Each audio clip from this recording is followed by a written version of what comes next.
بسم الله الرحمن الرحيم والذين كفروا أعمالهم كسراب بقيعة يحسبه الظمآن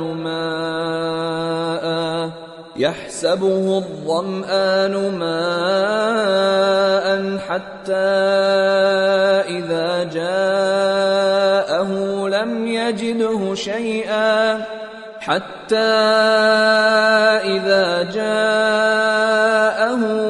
يجده شيئا ووجد الله عنده فوفاه حسابه والله سريع الحساب.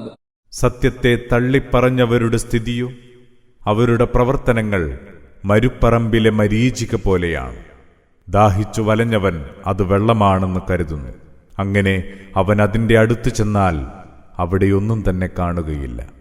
എന്നാൽ അവൻ അവിടെ കണ്ടെത്തുക അല്ലാഹുവെയാണ്. അല്ലാഹു അവന് തന്റെ കണക്ക് തീർത്തു കൊടുക്കുന്നു. അല്ലാഹു അതിവേഗം കണക്കു തീർക്കുന്നവനാണ്.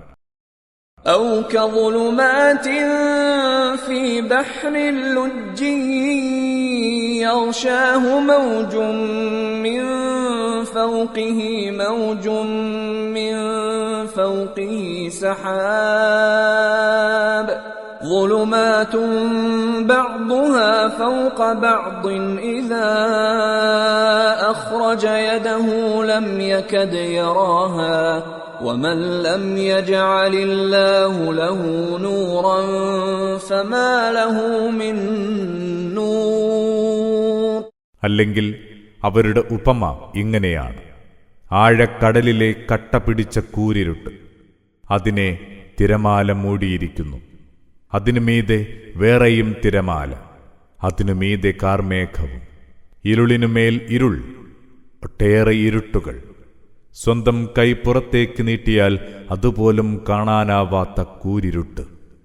അല്ലാഹു വെളിച്ചം നൽകാത്തവർക്ക് പിന്നെ വെളിച്ചമേയില്ല.